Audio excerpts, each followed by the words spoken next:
Stessa mia, sì, però vabbè, sì, è quello rimasto fatto da Non quello. ti devo dire, l'ho manifestata, perché in realtà vedi, l'altra, il giorno prima avevo stampato un pensiero.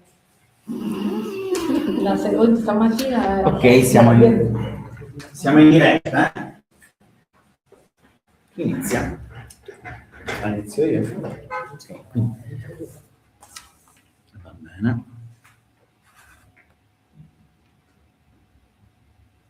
Dov'è? Ok, siamo qui.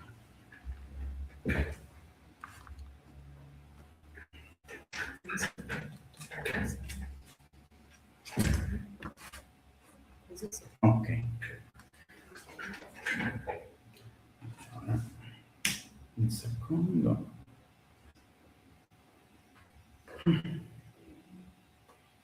Va bene, benvenute e benvenuti. Questa è una iniziativa congiunta promossa dall'associazione Tonino Pascali Sardegna Radicale, CGL Sarda, Will Sarda e il Manifesto Sardo. Non solo sesso, dateci accesso.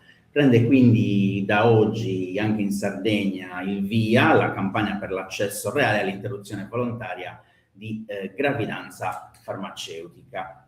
Qui con me alla presidenza di questa assemblea di apertura abbiamo Laura di Napoli, la coordinatrice dell'associazione Tonino Pascali Sardegna Radicale, il Manifesto Sardo, Francesca Nurra della segreteria regionale della CGL Sardegna e Carla Meloni della segreteria regionale Will e responsabile anche pari opportunità della Will. Perché siamo qui? Perché questa campagna vuole chiedere alla Regione di rendere pienamente operativa la delibera regionale numero 3815 del 16 luglio 2025 e garantire finalmente un accesso reale, uniforme e gratuito su tutto il territorio regionale all'interruzione volontaria di gravidanza farmacologica. Questo è l'obiettivo della campagna regionale.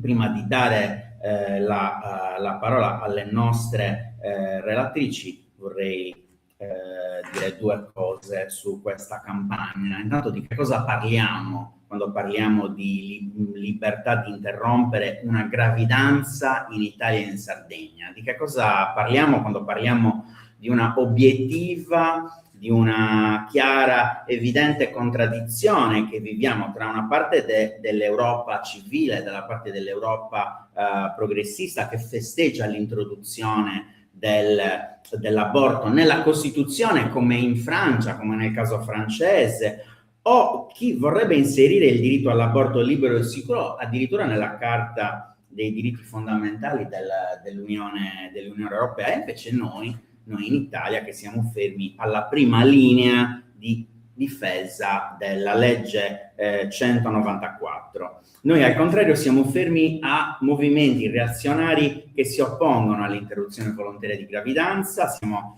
alla presenza di associazioni contrarie all'interruzione volontaria di gravidanza, alla maternità consapevole, al diritto delle donne di scegliere il proprio corpo per il proprio corpo.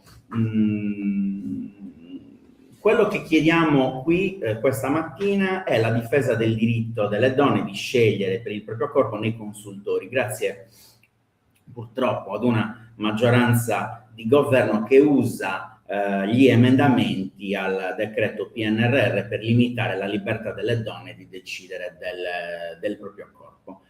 Io ritengo che condividiamo tutti l'idea che le informazioni volontarie sull'interruzione volontaria di gravidanza non sono chiaramente reperibili sul sito del Ministero della Salute e sarebbe necessario farlo proprio per evitare il diffondersi di fake news e di allarmismi e di visioni ideologiche che non hanno nulla a che vedere con chi sceglie di abortire. A fronte di riduzionismo, di disgregazione, dello smantellamento del sistema nazionale, ritengo che la nostra priorità sia quella di rafforzare la rete territoriale dei consultori pubblici invece di chiuderli. I consultorio è da sempre presidio di tutela della salute sessuale e riproduttiva della donna, ed è un luogo in cui si promuove la sua emancipazione, garantendo la libera scelta dell'interruzione volontaria di gravidanza, l'uso degli anticoncezionali e la prevenzione soprattutto delle malattie sessualmente trasmissibili. Per questo motivo, almeno noi del Manifesto Sardo abbiamo aderito a questa campagna affinché questa importante e preziosa delibera che ha allineato la Sardegna, ricordiamolo, tra le prime regioni del centro-sud, attraverso l'interruzione volontaria di gravidanza con metodo farmacologico fuori dagli ospedali, anche nelle strutture ambulatoriali, sia realmente esigibile per tutte le donne della Sardegna. Lascio la parola a Laura Di Napoli di Sardegna Radicale. Grazie Roberto. Spieghiamo un po' di cosa stiamo parlando sostanzialmente. Allora, noi in Sardegna, grazie appunto alla delibera di giunta del 16 luglio dell'anno scorso, abbiamo recepito la normativa nazionale. La normativa nazionale ha permesso dal 2020 di utilizzare, oltre all'aborto normale, al raschiamento che si faceva già dal 78 appunto, tra l'altro oggi ricorre proprio i 48 anni dall'approvazione della 194, quindi diciamo che è anche una data fondamentale quella che abbiamo scelto per cominciare la campagna. Ha esteso la possibilità di utilizzare la RU486 sino ai 63 giorni di gestazione, quindi sino alle 9 settimane di gravidanza, e ha eliminato l'obbligo di ricovero ordinario, perché prima era possibile prendere la RU486, però la si poteva fare solo in regime di ricovero, quindi con i costi di un regime di ricovero. Cosa è successo? È successo che in Italia varie regioni si sono adattate su carta a questa delibera dell'AIFA e del Ministero, ma nei fatti poi non sono pochissime le regioni che l'hanno messo in atto. La Sardegna l'anno scorso ha deciso addirittura di andare oltre, quindi di portare avanti una sperimentazione in Italia che accade soltanto in questo momento in Emilia-Romagna, e la possibilità della seconda pillola a domicilio. La RU486 è composta da 2 farmaci, il mifepristone e più una prostaglandina, che è il misoprostolo. Il misoprostolo bisognava prendere la prima pillola in ospedale, poi rimanere in ricovero e prendere la seconda con dei costi consistenti. Adesso è possibile invece farlo in day hospital, in ospedale, come accade ancora in Sardegna. La Sardegna è una regione particolare perché è una regione che attualmente ha ancora un altissimo tasso di raschiamenti. Rispetto al 6,3% del nazionale, noi in Sardegna abbiamo il 20% di raschiamenti. Mentre in Italia in generale noi abbiamo un accesso farmacologico che supera il 59%. Nel resto d'Europa questo accesso è molto più alto. Facciamo un esempio: i paesi scandinavi sono sopra il 90%, per dire. Ovviamente è preferibile una RU486 e un raschiamento, anche per effetti avversi al seguito. Con il raschiamento è molto più probabile poter incorrere a una sterilità della donna. Cosa succede in Sardegna? In Sardegna abbiamo una situazione data da un numero di consultori ridotto rispetto al numero di abitanti. Lo Stato prevede ogni 20.000 abitanti un consultorio.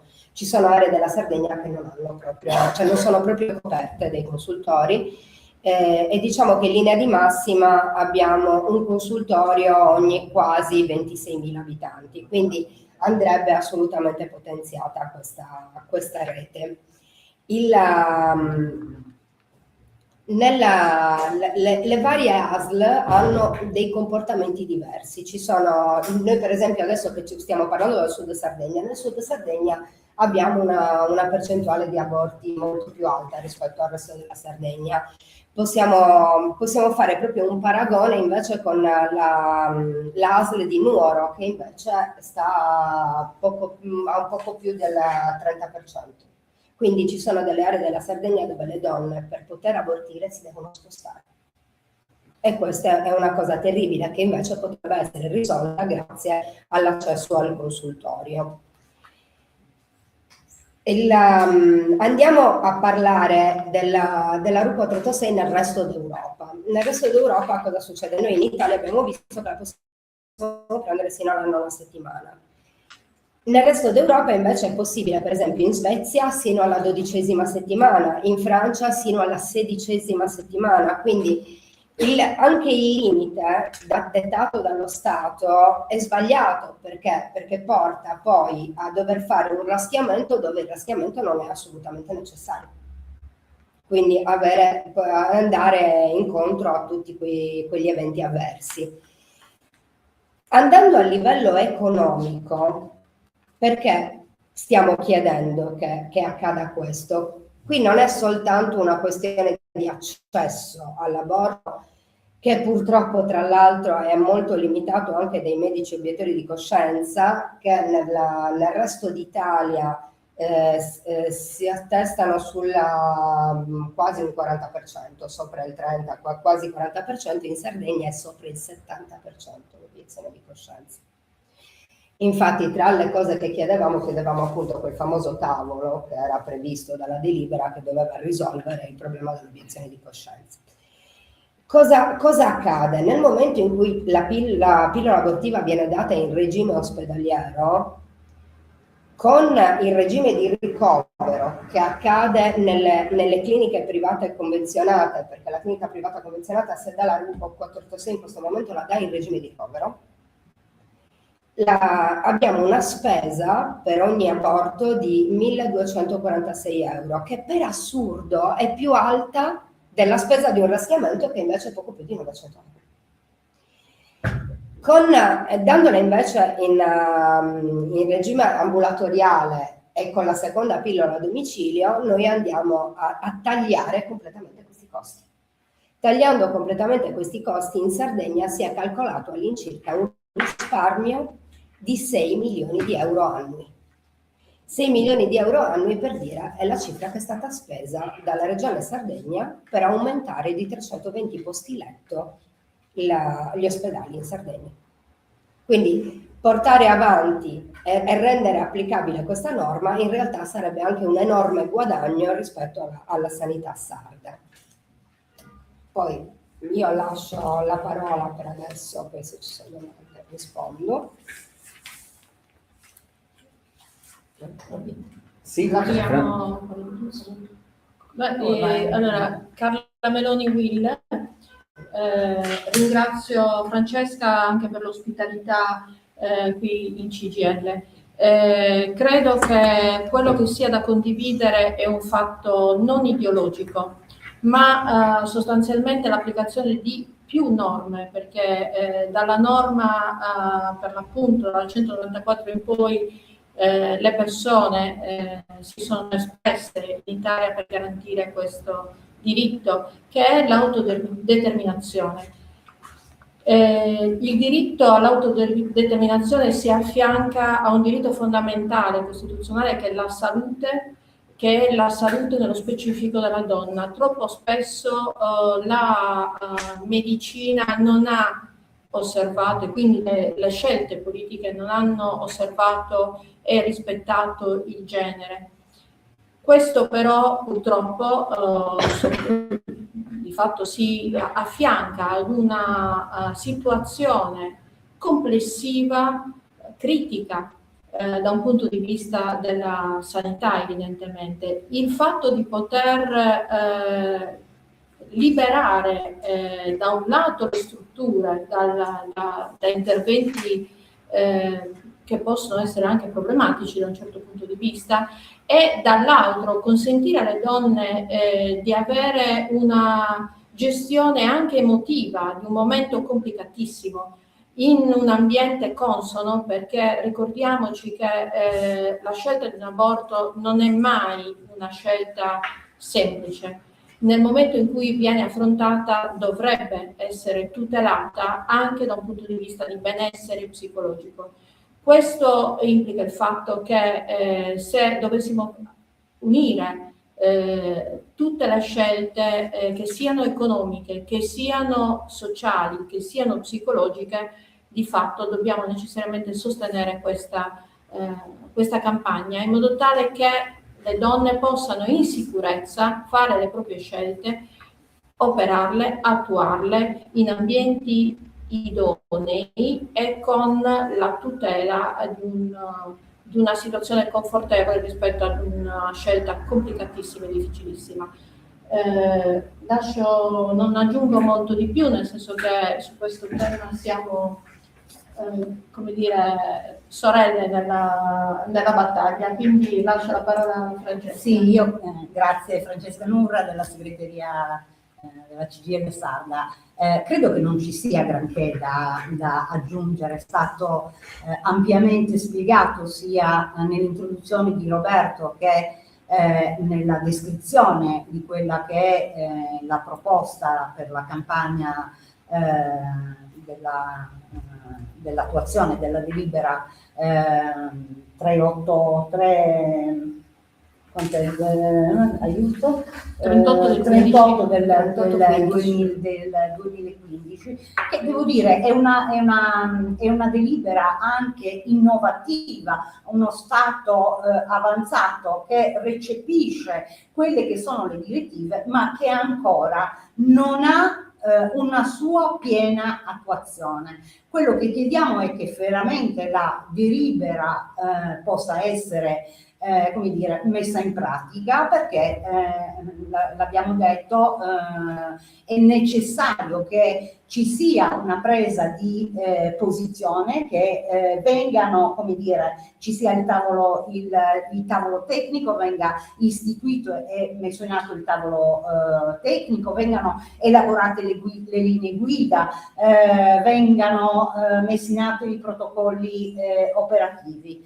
Una campagna di dignità, l'abbiamo detto, non è facile, non è mai semplice decidere se praticare, scegliere di abortire o meno, ma credo che questa sia una libera scelta che parla del diritto delle donne, che parla di una 194 che ricordavamo oggi compie i suoi 48 anni e che non è mai stata completamente messa in pratica. Abbiamo detto che il 70% degli obiettori di coscienza, dei medici obiettori di coscienza stanno in Sardegna. Ecco, credo che sia anche arrivato il momento che cambino le cose, così come abbiamo detto che ovviamente, ma è un discorso che riguarda tutta la Sardegna, la sanità sarda è in completo shock, quindi come dire abbiamo necessità che vengano distribuiti in maniera più capillare i consultori su tutto il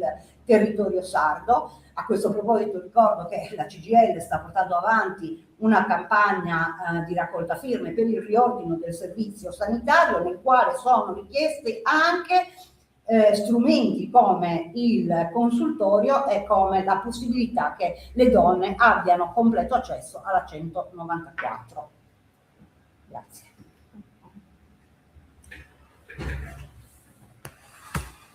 Va bene, io direi che possiamo concludere qui questa presentazione della campagna. Nelle prossime ore un team di comunicatori e di persone che si adopereranno per la comunicazione digitale inserirà una serie di post sui social che promuoveranno questa campagna. Infatti ringrazio Sara anche per il suo sostegno informatico a questa campagna.